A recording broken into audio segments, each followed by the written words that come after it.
شكرا سيد ولي جهة سوسماسة عملة أكادير دوتنان، السيد رئيس مجلس جهة سوسماسة، السيد رئيس مجلس عملة أكادير دوتنان،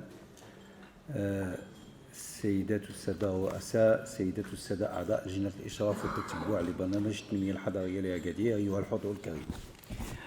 كنجتمع اليوم ونحن على مشارف السنة الأخيرة من تنزيل برنامج التنمية الحضرية لأكادير الذي أعطى انطلاقته صاحب جلالة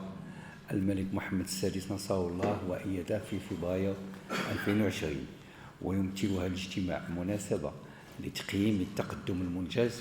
ومناقشة التحديات والرهانات المرتبطة بتنفيذ مختلف مكونات هذا الوش الملكي بما يضمن تحقيق الأهداف المسطرة في أفضل الظروف. إن هذا الوش التنموي الذي يحظى بعناية مولوية سامية قد أعاد تشكيل معالم مدينة أكادير بفضل مجموعة من المشاريع المهيكلة التي أسهمت في تعزيز البنيات التحتية الأساسية وتطويرها بما يضمن الارتقاء بجودة حياة الساكنة وتحقيق العدالة المجالية. كما عززت هذه المشاريع الجاذبية السياحية والاقتصادية للمدينة مما يرسخ مكانة أكادير كوجهة متميزة. وأخص بالذكر تقوية الشبكة الطرقية للقرب وتهيئة المحاور الكبرى، تهيئة الأحياء ناقصة التجهيز، تحديث شبكة الإنارة العمومية، تعزيز المساحات الخضراء وتوفير مجموعة من الحدائق الكبرى والمنتزهات، بالإضافة إلى إحداث المنشآت الثقافية والمرافق الرياضية الكبرى وملاعب القرب، فضاءات ممارسة الرياضة بمختلف أنواعها. كل هذه المشاريع سوف تسهم لا محالة في الارتقاء بمدينة أكادير إلى مصاف الحواضر العالمية لتحتل المكانة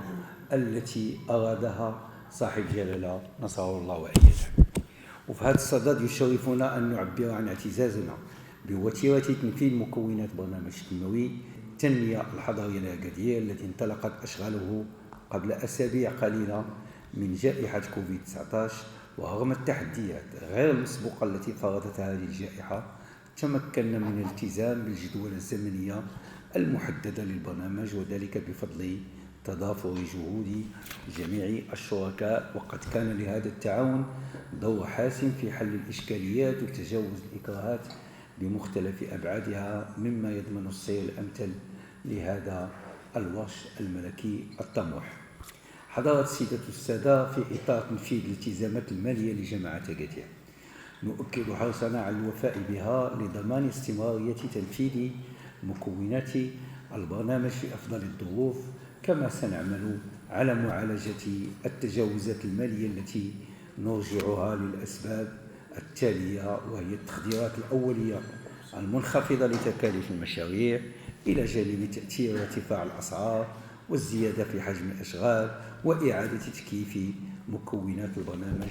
وفق المستجدات. ومن أجل الوفاء بهذه الالتزامات سنعمل على تعبئة مختلف مصادر التمويل المتاحة بما في ذلك تفويت بعض الممتلكات الجماعية، التمويل الذاتي، اللجوء إلى القروض، بالإضافة إلى طلب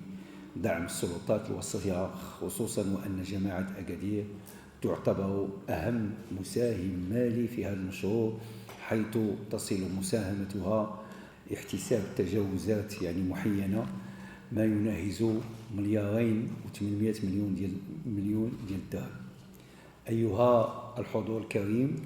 يحق لنا جميعا اليوم أن نفتخر بنموذج تدبير برنامج التهيئة الحضرية لأكادير بفضل نجاعة الالتقائية والتكامل بين مختلف المتدخلين.